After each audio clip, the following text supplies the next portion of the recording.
On August 26, 1971, a man named Wellington Mara stepped to a microphone in New York City and told the New York Press Corps that the New York football giants were moving to New Jersey. The New York Press Corps did not know this was coming. Mayor John Lindsay, who had been negotiating with Mara for 3 years on a new stadium inside Manhattan, did not know either. The contract Mara had signed was with a New Jersey state agency that was only weeks old on a piece of reclaimed swampland in East Rutherford, and it committed the Giants to a stadium that would not exist for another 5 years. Lindsay learned from a reporter shortly after the press conference ended. His first public words on the subject described the attitude of Giants management as selfish, callous, and ungrateful. What followed was one of the most consequential stadium decisions in American sports history. New Jersey built Giants Stadium for approximately $78 million by 1976, and the stadium lasted exactly 33 years on that ground. When the wrecking crew finished on August 10, 2010, the footprint became a parking lot, but the debt on the bonds that built it did not come down with the building. Residents of New Jersey kept paying about $35 million a year in principal and interest on a structure that no longer existed until 2025. The stadium was gone, and the invoice that paid for it was still being delivered every fiscal quarter. This is the story of how a single stadium deal turned into a 15-year check that kept clearing long after the building stopped existing, and how the same families who made the move possible walked across the asphalt and collected a brand new $1.6 billion arena paid for with private money, while the state held the bag on the empty field next door. To understand the math, you have to start with a swamp. In 1971, Governor William T. Cahill convinced the New Jersey State Legislature to create a new agency called the New Jersey Sports and Exposition Authority. Its job was to build a sports complex on up to 750 acres of meadowlands, marsh, a tract that Cahill, in his annual address to the legislature that January, called a priceless public asset. The ground was reclaimed swamp, bordered by rail yards and toxic fill, and folklore in New York City held that parts of it served as a private cemetery for organized crime. This is where New Jersey decided to stake its name on professional football. Before any of the bonds make sense, picture who was supposed to pay them, because the financing pitch assumed names and faces as its first line of defense. A Newark homeowner with a 3-bedroom ranch was one of those faces, as was a toll clerk on the Garden State Parkway and a nurse buying a lottery ticket at a gas station off Route 17. The financing model the authority pitched in 1971 said none of them would owe a cent. State-guaranteed debt would build the complex, and racetrack betting, ticket sales, stadium events, and long-term leases would pay the debt back. The state guarantee let investors lend at a low rate, but the operating revenue, not the residents, was supposed to cover the bill. On paper, the public was only a backstop, though in practice the public would eventually become the primary payer. Wellington Mara had been negotiating with Lindsay for 3 years before signing with New Jersey. The Giants had been playing at Yankee Stadium for decades, and the Yankees were planning a massive renovation that would force every tenant out.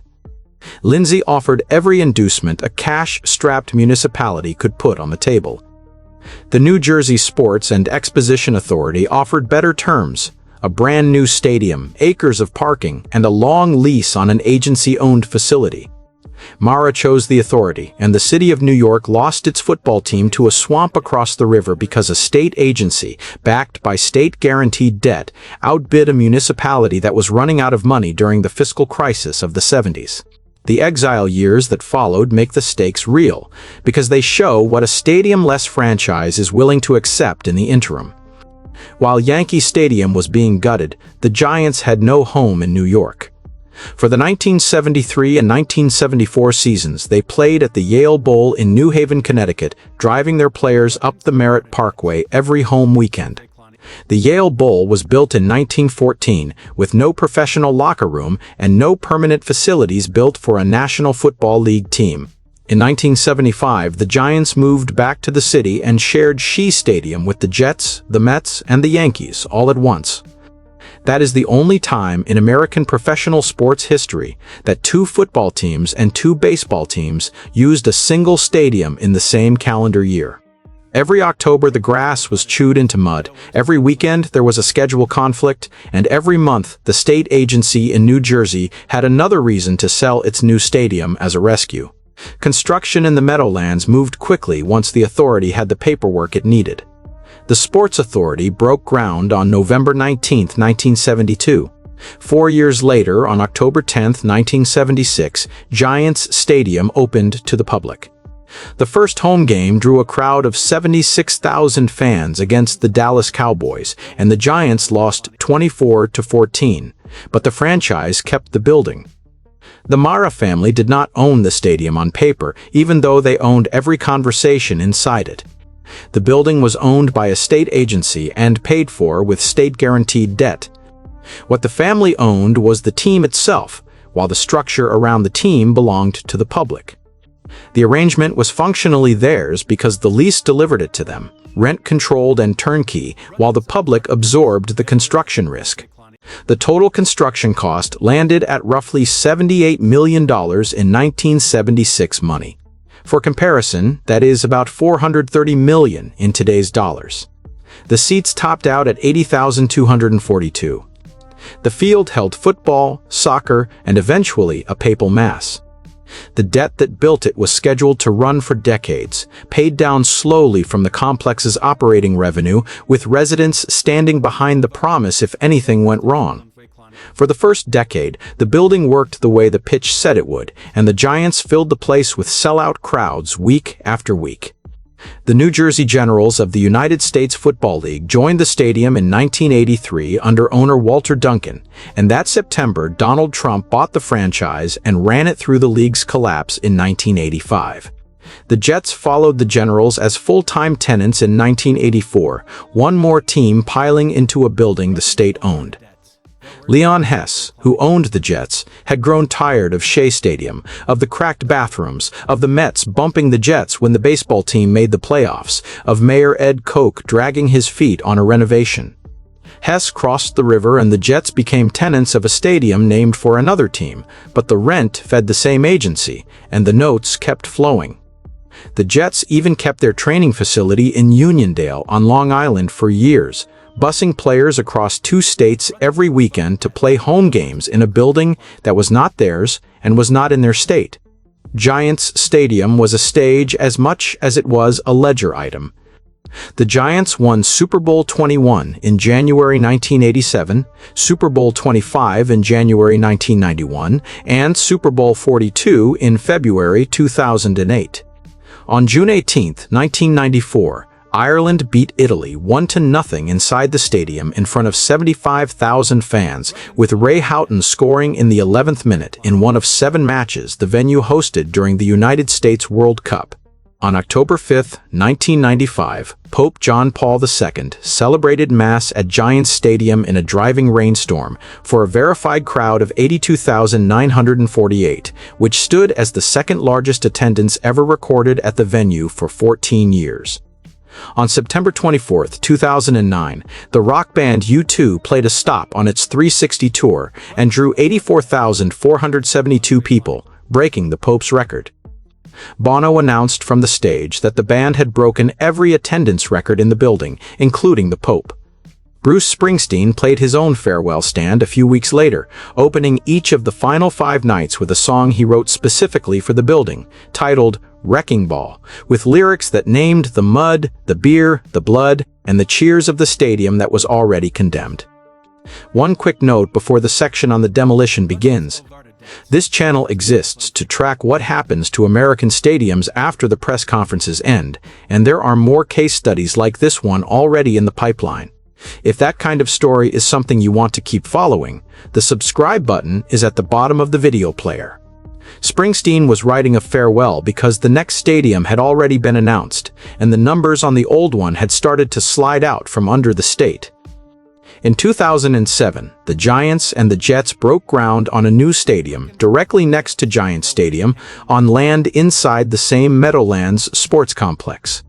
The new building would eventually be branded MetLife Stadium, carrying the name of an insurance company rather than any of its tenants. Both teams agreed to split the construction cost 50-50, a rare arrangement in the modern league. The final bill came in around $1.6 billion, making it the most expensive stadium ever built in the United States at the time of completion. Unlike many modern National Football League projects, the stadium itself was privately financed, with Giants and Jets ownership putting up the money, and the state did not issue new construction debt for the building. For a moment, the press releases celebrated a new model, one with private capital, real skin in the game, and no visible public fleecing. Owners of other franchises in other cities looked at the announcement and wondered whether the ground had shifted, but the shift was cosmetic. The $1.6 billion construction was private, yet the old debt, the land lease, and the surrounding infrastructure remained on the public books. The authorities still owed money on Giants Stadium, and the authorities still owed money on the whole Meadowlands complex. The revenue stream that was supposed to pay those notes down, the ticket surcharge and lease payments from the old stadium, was about to be absorbed into a private accounting system next door. The final game at Giants Stadium was played on January 3, 2010. The Jets beat the Cincinnati Bengals 37-0, and that win clinched a playoff spot for the Jets. It was the last regular season game ever hosted by the building. 32 days later, on February 4, 2010, a demolition crew from the Gramercy Group began dismantling the stadium piece by piece. The upper deck in the end zone came down first, then the press box came down next, and the bowl came down last. The work finished on August 10, 2010, and the total demolition cost exceeded $10 million. Crews hauled the debris away, and the footprint became a flat lot for MetLife Stadium, which opened across the lane that same fall. The Giants played their first regular season game at the new place against the Carolina Panthers on September 12, 2010. The Jets played their first game there the next night, a 10-9 loss to the Baltimore Ravens on Monday Night Football. Giants Stadium, as a physical object, was now parking spaces numbered and painted in white lines on the ground, where Wellington Mara had cut the ribbon 34 years earlier. According to reporting in the New York Times in 2010, the old Giants Stadium still carried roughly $110 million in outstanding bond debt at the moment of its demolition. The wider Meadowlands complex carried about $266 million in total remaining obligations. New Jersey was scheduled to pay roughly $35,800,000 per year in principal and interest on that debt, a payment stream that would not end until 2025. The stadium was demolished in August of 2010, and the final note was not scheduled to clear until 15 years later. That is more than $500 million total across the decade and a half after the building stopped existing, charged to the residents of a state that had never owned a football team in its life. The structure of the Meadowlands financing keeps repeating in American sports, and tracing it explains why. First, the state creates an authority to carry the whole project. The authority borrows money on the public's full faith and credit at an interest rate only a state can command. The authority then builds the stadium and leases it to the tenant. The team signs a long lease at below-market rent, and the team collects ticket revenue, concessions, suite sales, and television money, most of which belongs to the franchise. The authority receives a stipend, a surcharge, a cut of parking. When the numbers are strong, operating revenue services the debt. When operating revenue from racetrack betting and lease payments falls below annual debt service, the state guarantee kicks in and the public pays. In the case of Giants Stadium, the revenue did not weaken gradually. The revenue collapsed on purpose because the teams that generated it moved across the parking lot and took the receipts with them. When the Giants and the Jets started selling tickets at MetLife, every dollar that entered the new building flowed into a new set of private books. The state's books, carrying the leftover stadium debt, lost their source. New Jersey was not alone in this predicament, and reporting from 2010 identified the same shape in multiple cities.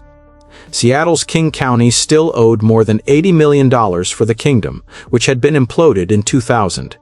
Houston, Philadelphia, Memphis, Indianapolis, Kansas City, and Pittsburgh all carried residual public debt on stadiums that had been demolished or rendered obsolete. The pattern was not a local accident, and the pattern was the product of a standard municipal finance template in which the useful life of the public debt was longer than the useful life of the building. The arithmetic of that template is cruel in a specific way. A 30-year municipal bond is a reasonable financing instrument for a bridge, a sewer system, a school building, an asset that lasts half a century or more. The same 30-year instrument is a mismatched tool for a major league sports venue because the useful life of a modern stadium is no longer 30 years and is in fact closer to 25. This is a duration mismatch between bond tenor and asset useful life, and by the time the second decade ends, ownership is already pricing a replacement, already lobbying for suites the current building cannot hold, already threatening relocation if the public does not build a new one. The loan keeps paying on the old building after the old building is functionally dead, and every city that accepts that template inherits a financial ghost that outlives the concrete. Koch said that after the Giants won Super Bowl 21 and the mayor of New York refused to hold a ticker tape parade for a team that played in New Jersey. It sounded petty in the moment, and the arithmetic proved the mayor's framing right a decade later. New York had built the Giants for half a century and received none of the tax base that followed them across the river. New Jersey had built the stadium and, when the building fell, was still receiving the coupon statements. The only party that had exited the arrangement cleanly was the team. A 30-year bond sold to investors as a safe instrument is logical paperwork on the day it is issued. When the building is new, the stadium is full, and the balance pencils out across the life of the note. By year 33, with the building past its functional life and the anchor tenant moved next door into a privately funded palace, the balance does not pencil anymore. The paperwork has its own logic, though, and that logic runs on schedule regardless of what happens above ground. The coupon is owed, and the interest has to be paid on the dates printed across the face of the note. The only remaining question is who pays, and in New Jersey the answer was everyone with a property tax bill, a toll receipt, a lottery ticket, or a state income tax return. The Giants' stadium timing lined up along the calendar in a way that tracked the bond retirement schedule almost to the month. The Giants and Jets announced the new stadium in 2005. Ground broke in 2007, with visible steel and concrete rising next to the older bowl. The new stadium finished in 2010, the same year the old one was demolished. The private money that built MetLife arrived in the years just before the public money on the old building was supposed to be refinanced. By the time the demolition crew walked off the site, the private building was collecting the revenue, and the public building was collecting invoices. Two structures, one property, two sets of books, and only one of them ever saw a profit. Springsteen's Wrecking Ball is a strange artifact to leave behind, because the song treats the building as a character that took a beating and kept standing, a narrator daring the crew to do its worst. In the lyric, the stadium stands as a survivor of every storm the music throws at it. In the accounting ledger, the stadium stands as a surviving obligation on the agency's balance sheet. The song gives the building a voice, and the coupon gives it a reminder that paper outlives concrete. Today, the footprint where Giants Stadium stood is asphalt marked into rows, and the MetLife lot uses the ground without ceremony. On game day, fans pay to park there, and none of that money flows back to retire the debt on the structure that used to stand beneath their cars. The obligation rolls forward until 2025, on schedule, clean and mechanical, the way a well-drafted municipal note is supposed to behave inside the boundaries of state finance. Some of the residents paying that note have never been to a football game.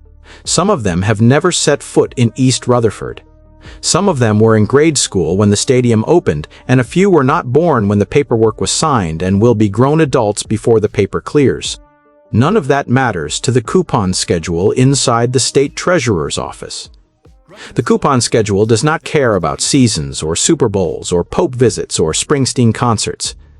The coupon schedule only cares that the full faith and credit of the state of New Jersey still stands behind a stack of paper signed in the early 1970s, and that the payments continue to clear on the dates printed on that paper. When Springsteen sang about the stadium taking its beatings and still standing, he was writing a story of resilience for the concrete. The building did not survive the year, but the paper it was built on did, as did the state's obligation and the public share of that obligation. In the accounting records, Giants Stadium never came down as a line item on any ledger. Only the physical asset came down in visible rubble, beam by beam, over 6 months. The liability, the formal version of the building, stayed upright on a New Jersey Sports and Exposition Authority balance sheet, paying its interest like any other promise a state makes to an investor who trusted the seal on the paperwork. Somewhere in New Jersey, a resident who has never bought a football ticket and never walked into either stadium is still helping to retire a note issued in the early 1970s. Through some small slice of their annual tax burden, they pay toward a building that stopped existing in August of 2010. The Giants cross the lot to MetLife, and the Jets cross the lot to MetLife, while the bondholders stay where they are, and the asphalt stays where it is.